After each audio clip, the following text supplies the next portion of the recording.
The small town of Willowbrook in Massachusetts was embracing the beautiful season of autumn foliage.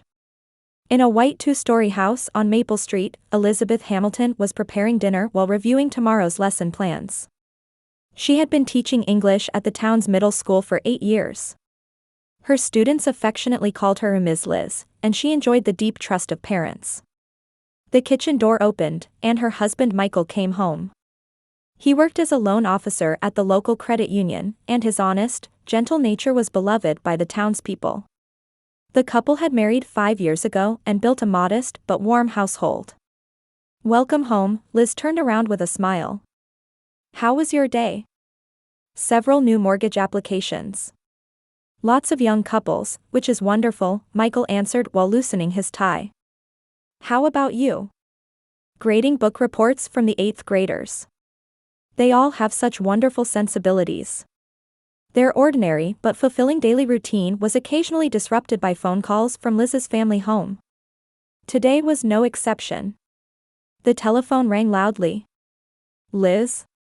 From the other end of the receiver, her mother Dorothy's voice could be heard. "I need to talk to you about my birthday party next week. I want you to help with decorating the venue. And on the day itself, please come by 2 in the afternoon to handle the reception." Dorothy's voice carried in tone that brooked no argument. "I understand. But Michael will come with me." There was a brief silence on the other end of the phone. "Michael too?" "Well, I suppose that can't be helped. But make sure he wears a proper suit. I don't want to be embarrassed in front of the relatives." Liz swallowed a sigh. Her mother had never been fond of Michael since their marriage. "He may call himself a banker, but he's just at a small credit union after all. You should learn from Victoria, who married a doctor." These were her mother's constant refrains. Her father George had a gentle nature but was always submissive in front of her mother, who held complete decision-making power in the household. He rarely opposed her mother's opinions even in front of his daughters. "What about Victoria?" Liz asked about her sister. "That child is busy. Since David is a heart surgeon, he might have emergency surgery." Dorothy's voice suddenly became warm. "But she said she'll help as much as she can." Liz gave a bitter smile.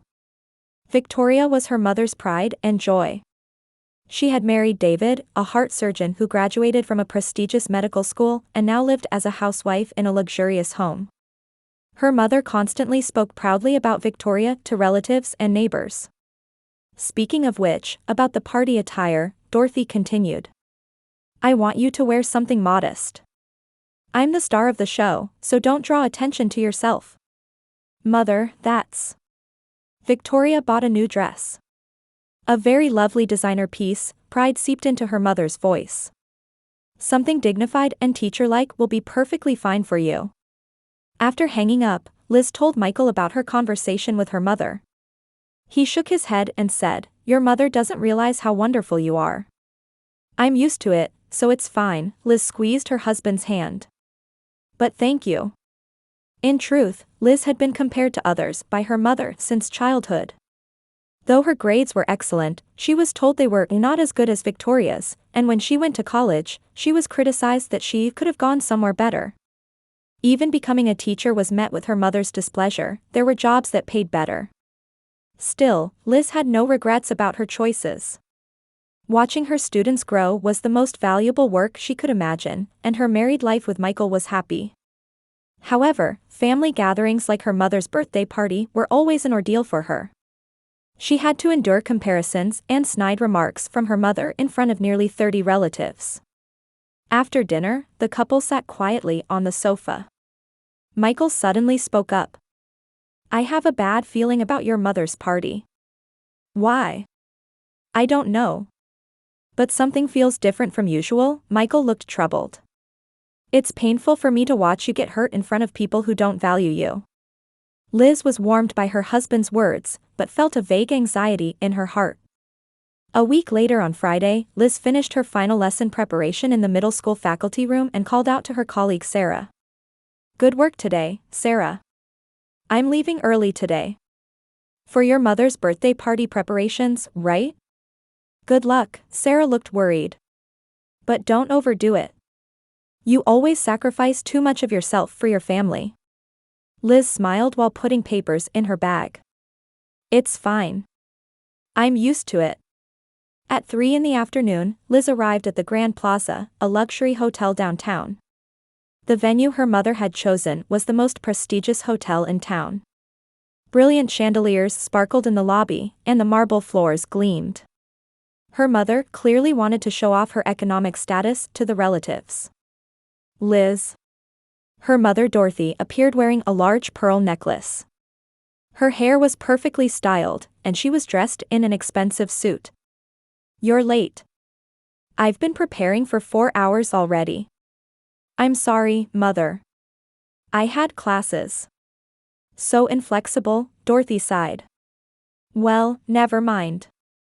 Just help with the table settings. I need to check the flower arrangements too. The party venue was a luxurious private room called the Rose Room.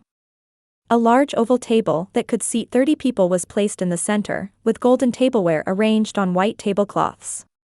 Large windows on the walls offered a panoramic view of the town. Liz silently folded napkins and adjusted the positions of glasses. Her mother walked around the venue, continuously giving detailed instructions. The flowers are facing the wrong way. And put 2 champagne flutes in front of my seat. One for toasting and one for dinner. Yes, Mother. Then Victoria made her entrance. Dressed in a deep red cocktail dress and sparkling diamond earrings, she looked like she had stepped out of a fashion magazine. Mama, what a lovely venue. Victoria gave her mother a kiss on the cheek. I think David will be impressed. But I'm sorry if he gets called in for an emergency. Being a heart surgeon is really demanding. Of course, Victoria. Your husband saves people's lives. Dorothy's face lit up. But you'll stay with me as much as possible today, won't you? Yes, of course. It's Mama's special birthday. Liz continued setting the table while listening to their conversation. Her sister showed no intention of helping and gracefully commented on the venue's decorations while standing next to their mother. Sister, is that what you're planning to wear? Victoria suddenly addressed Liz. We'll be taking lots of photos today, so make sure you dress properly. Yes, I have something prepared, Liz answered briefly. Indeed, Liz had chosen a modest navy blue dress as her mother instructed. While it wasn't cheap, it would pale in comparison to her sister's luxurious dress. Michael had also bought a new suit, but it was a conservative gray one. At 5 in the afternoon, her father George arrived. He looked around the venue admiringly and said, "Wonderful venue, Dorothy. It's fitting for your birthday." Thank you, George. But this much is only natural, isn't it? It's important to show our economic standing, Dorothy smiled with satisfaction. Her father noticed Liz and approached her. Liz, good work. Thank you for helping so much after work. It's fine, Dad. Liz was warmed by her father's kindness. He was the only one in the family who tried to understand her. How's Michael? He's fine. He had an important meeting at the bank today, so he's coming directly here. Just then, Dorothy interrupted with a sharp voice. George, if you have time to chat with Liz, please check the sound system. I have a speech to prepare. Her father looked apologetically at Liz and followed her mother's instructions. At 6 o'clock, relatives began arriving one after another. Liz stood at the reception as her mother had instructed. Uncles, aunts, cousins, and family friends appeared in glamorous attire. Everyone offered congratulations to Dorothy and presented gifts. Liz dear, it's been so long, her Aunt Margaret called out. Are you still teaching? Yes, it's been 8 years now. I see. You must envy Victoria for becoming a doctor's wife. Marriage partners really are important. Margaret's words weren't malicious, but they pierced Liz's heart like small thorns. The party officially began at 7 o'clock. Michael arrived just in time and sat next to Liz. He was dressed in his new suit but looked nervous. Sorry I'm late. The meeting ran long, Michael apologized quietly. It's fine. Good work today, Liz lightly squeezed her husband's hand. Dorothy sat at the head table, behaving like a queen. She made rounds to each table, chatting with relatives. She spent particularly long periods next to Victoria and David, proudly talking about David's work. David successfully performed a 12-hour heart transplant surgery last week, Dorothy's voice echoed through the venue. He's a wonderful doctor. Our pride and joy. Meanwhile, her mother rarely approached Liz and Michael's table. She only occasionally sent cold glances their way and never introduced them. When dinner began, her mother suddenly stood up and began a speech. Everyone, thank you for coming to my birthday party today. As I look back on my life, I feel very satisfied. Applause rang out. I'm especially proud of my daughters. Victoria married a wonderful doctor and has built an ideal family. And Liz, her mother's gaze turned to Liz, is working steadily as a teacher. The temperature difference in those words made Liz's chest tighten. However, she managed to smile and joined in the applause. After the speech ended, her mother began making rounds again. At that moment, Liz noticed her mother holding a small white package. Her mother carefully tucked it into her pocket. I wonder what she's carrying, Liz thought to herself, but quickly forgot about it. The party became increasingly lively, with relatives drinking together and reminiscing about old times. However, Liz continued to feel uncomfortable. She sensed something different about her mother's behavior than usual. Michael seemed to share the same anxiety, occasionally looking at Liz with concern. About an hour into the party, the main dish of roast beef was served. The venue was filled with the laughter and conversation of relatives. Liz ate modestly while having quiet conversations with Michael beside her. That's the third time we've heard about David's hospital, Liz whispered with a bitter smile. Your mother really looks proud, Michael looked at Liz sympathetically. But your work is wonderful too. Just then, Dorothy approached Liz's table. She held a bottle of white wine in her hand. Liz, enjoy yourself today, her mother wore an unusually kind smile. You're always too serious. Have a drink and relax for once. Liz was surprised. It had been a long time since her mother had been this kind to her. Mother, but I'm driving home. Today is special. You can just take a taxi home, Dorothy began pouring white wine into Liz's wine glass.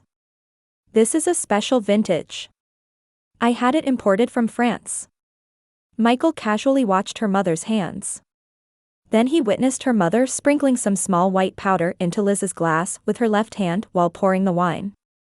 It happened in an instant, and no one else around noticed. Michael's heart began beating violently. He tried to confirm her mother's action again in disbelief, but she had already placed the wine bottle on the table and was talking to Liz with a natural smile. Come, let's toast, Dorothy raised her own glass. To my birthday, with my family gathered together. Liz was moved by her mother's kindness and reached for her wine glass. At that moment, Michael frantically grabbed Liz's hand tightly. Let's go to the bathroom. Right now, Michael's voice was tense. What? Liz was confused. What's wrong? You look pale. Sweat appeared on Michael's forehead. He tried desperately to appear calm, but his voice was shaking. I'll explain later. Just get up from your seat. But Mother just poured wine for me. Please, right now, Michael pulled Liz's arm. Trust me. Dorothy watched the two of them and slightly frowned. What's wrong, Michael? Are you feeling unwell?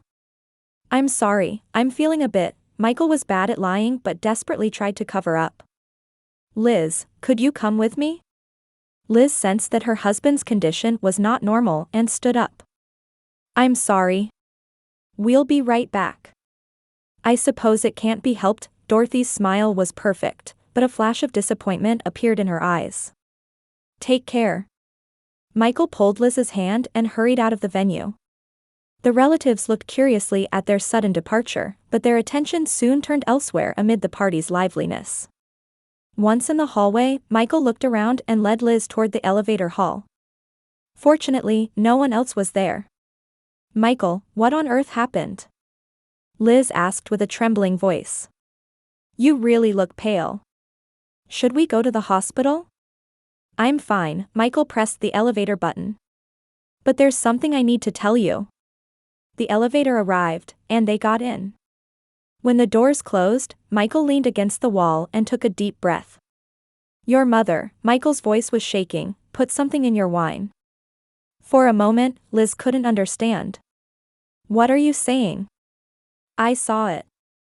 Your mother, while pouring the white wine, used her left hand to put some white powder into your glass, Michael explained desperately. It happened in an instant, but I definitely saw it. That's impossible, Liz shook her head. Mother would never do such a thing. You must have been mistaken. Liz, please believe me, Michael grabbed both of Liz's shoulders. Do you think I have any reason to lie about something like this? Your mother was trying to make you drink something. The elevator reached the first floor and the doors opened. Liz walked toward the lobby with a dazed expression. Michael stayed close to support her. But why? Liz's voice became small. Why would mother do that to me? I don't know. But she definitely put something in there. Michael looked around and seated Liz on a secluded sofa in the corner. I'm glad I stopped you before you could drink it. Liz covered her face with her hands. Various thoughts raced through her mind. Her mother's unusually kind attitude today, the rare offer of wine, and the small white package she had been carrying. Maybe, Liz looked up, that small package mother was carrying. I saw it before dinner. What kind of package? Something like a small white bag. It might have been medicine or something, Liz's voice trembled. But surely not to her own daughter. Michael squeezed Liz's hand. Think about your mother's behavior. Was there anything different about today? Liz desperately searched her memory. Come to think of it, she was strangely kind today. Usually she ignores me, but she went out of her way to bring wine.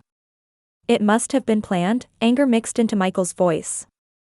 I wonder what she intended to do after making you drink something. Just then, Liz's cell phone rang. Her sister Victoria's name appeared on the screen. Should I answer? Michael asked. Liz hesitated for a moment, then answered the phone. Hello, Victoria? Sister, where are you? Victoria's voice could be heard. Mama is worried. How is Michael feeling? Liz answered calmly, he's not feeling well. He was probably tired. We're going home early. I see. Take care. I'll tell Mama. After hanging up, Liz sighed deeply. What should we do now? Michael looked at his wife. First, we can't go back there. I don't know what your mother was planning, but it's too dangerous. But we don't have any proof, Liz was confused. What if we're wrong? We're not wrong, Michael declared. I definitely saw it. Your mother was trying to hurt you. The large clock in the lobby pointed to 9 o'clock. The party was probably still going on upstairs. But for Liz and Michael, returning to that place was no longer an option. Let's go home, Liz stood up. Tonight, I want to think about this carefully. In the hotel lobby, Liz and Michael sat down on a secluded sofa in the corner. Liz gripped her handbag on her lap with trembling hands. Michael, please tell me again in detail, Liz's voice was small. Did Mother really put something in my glass? Michael took a deep breath and began explaining the situation as accurately as possible. When your mother approached with the wine bottle, I was casually watching her hands. She was holding a small white bag in her left hand, and while pouring the wine, she sprinkled its contents into your glass. How much? About half a teaspoon, I'd say. But she definitely put something in. And she did it very naturally, so you wouldn't notice, Michael continued with shaking hands. Your mother's expression was normal too. As if she was used to doing it. Liz covered her face with both hands. I can't believe it. To her own daughter. Then Michael remembered something. Come to think of it, before the party started today, I heard your mother talking to someone. Who? I think it was your Aunt Margaret. When I was checking the sound system, I heard them talking quietly in a corner of the venue, Michael recalled. Your mother said, this should teach that child a lesson. Teach a lesson? Liz looked up. A lesson about what? I don't know. But then Aunt Margaret asked worriedly, but is it safe? And your mother answered, don't worry. I'm just going to embarrass her a little. Liz's face turned pale. Embarrass her? She was probably planning to make you do something humiliating in front of the relatives. Anger filled Michael's voice. Give you a laxative or something, and in front of everyone. Why? Why would she do such a thing? Liz's voice became tearful. Michael squeezed Liz's hand. Your mother has always looked down on you, taking advantage of the fact that you're always modest and don't talk back. But deep down, she probably knows you're superior to her. That's not true. You're a wonderful teacher. You're loved by your students and respected by your colleagues. Your mother is jealous of you, Michael continued quietly. So she tried to bring you down. She wanted to embarrass you in front of the relatives and make them think Liz really is a failure of a daughter. Liz stood up and walked toward the lobby's large windows. The streetlights glowed in the darkness outside. I've been trying so hard to get Mother's approval since I was a child. Liz placed her hand on the window glass. But no matter how hard I tried, I was always compared to Victoria. Michael watched his wife from behind. You're more than wonderful enough. But today Mother was kind to me. For the first time in so long, Liz's voice trembled. And yet, she was actually trying to trap me. Just then, Liz's cell phone rang again. This time it was her father George. Dad? Liz answered the phone. Liz, are you all right? How is Michael? Her father's worried voice could be heard. Yes, we're fine. But Dad, leaving the party like this. Actually, George's voice became quiet, your mother is acting strange. After you two left, she's been irritated for some reason. Liz exchanged glances with Michael. In what way? She keeps looking at her watch, saying, why aren't they back yet? And she keeps staring at your wine glass. Her father was puzzled. Did something happen? Liz wondered whether she should tell her father everything. However, since there was no concrete proof yet, she decided it would be dangerous to involve her father. Dad, we've decided to go home. Michael is tired. I see. Don't overdo it. Take care. After hanging up, Liz turned to Michael with a determined expression. Let's go home. I don't want to be in that place anymore. They left the hotel and headed to the parking lot. Once in the car, Liz sighed deeply. What should I do now? Call Mother tomorrow and talk to her normally? Michael answered while starting the engine, it depends on what you want to do. But in my opinion, you should keep your distance from that family. The car drove through the quiet residential streets. Liz looked out the window, remembering her childhood. Her mother always demanded perfection, and if she fell even slightly short of expectations, she would become cold. Even when her grades were good, she was told she should be able to do better, and when she wanted to play with friends, she was refused with studies come first. Michael, was I really loved by Mother? Liz murmured quietly. I don't know. But what kind of mother would try to harm her loving daughter? Michael glanced back at the traffic light. You deserve to value yourself more. When they got home, the two sat quietly in the living room. Liz looked down at the navy dress she was wearing today. It was the modest outfit her mother had specified. Michael, Liz looked at her husband, what do you think would have happened to me if you hadn't noticed today? I don't want to think about it, Michael shook his head. But you probably would have gotten sick in front of the relatives, and everyone would have said things like, Liz really is weak, or, she can't handle stress. And Mother would have gained sympathy by saying, my daughter has a weak constitution, Liz laughed bitterly. A perfect script. The living room clock pointed to 10 o'clock. The party was probably still going on. Mother was surely explaining Liz's absence to the relatives right now. Tomorrow, Mother will call, Liz stood up. She'll ask, how are you feeling, with apparent concern. How do you plan to answer? After thinking for a long time, Liz answered quietly, I think I'll start by returning the spare key to the house. Michael was surprised. Really? I've had enough. Today opened my eyes, Liz looked out the window. I'm 34 years old. How long am I going to stay under mother's control? I'll support you. Whatever decision you make, Michael stood up and embraced Liz. Thank you, Liz buried her face in her husband's chest.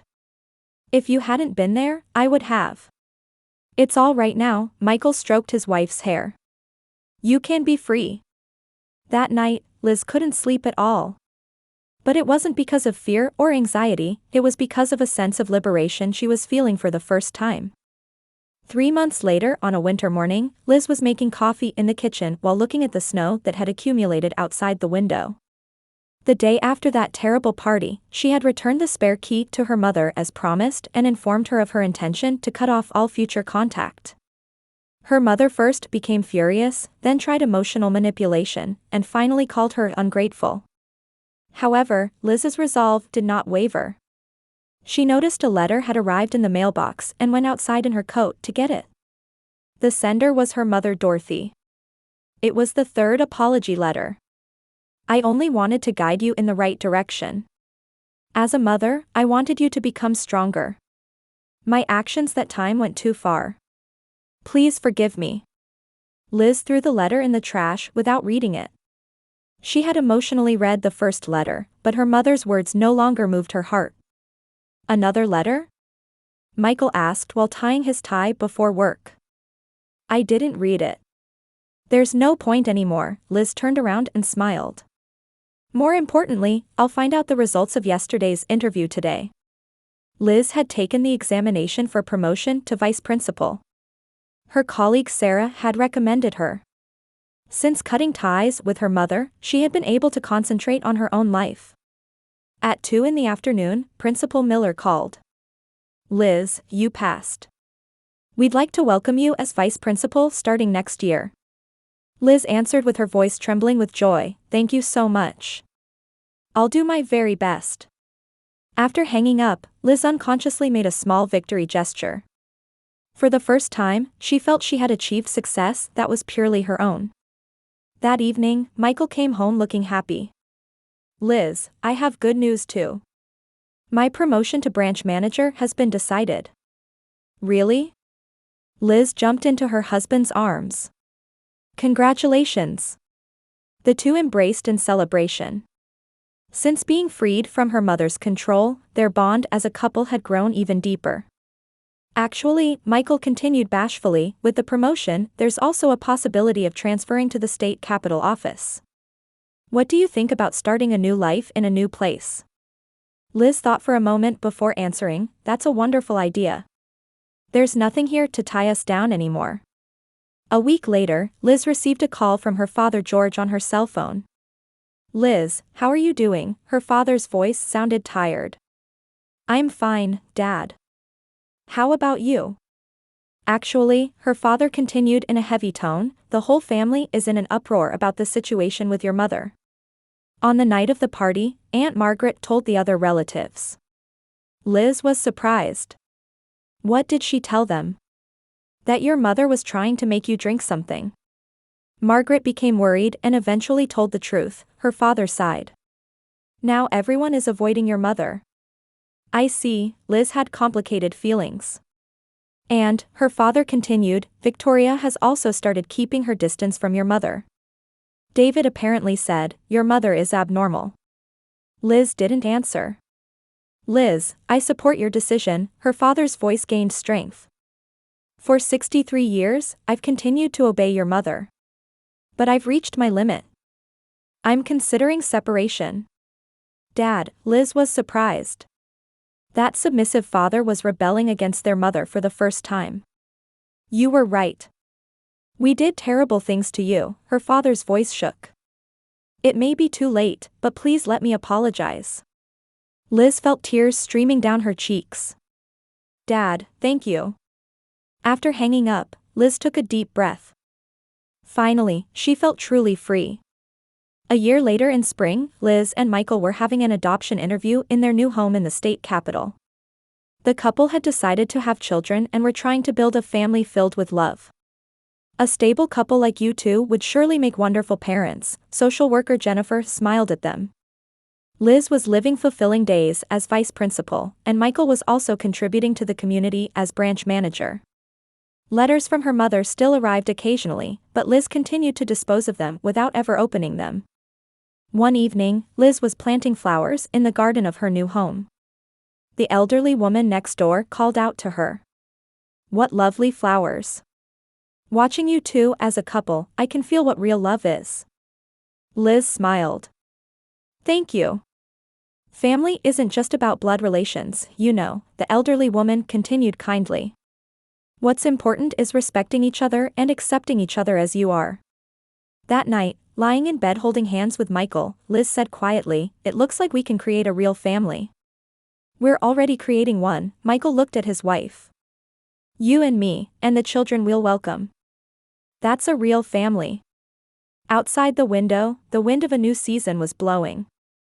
For the first time, Liz felt happiness from the bottom of her heart. Liberation from toxic parents was indeed the beginning of a new life.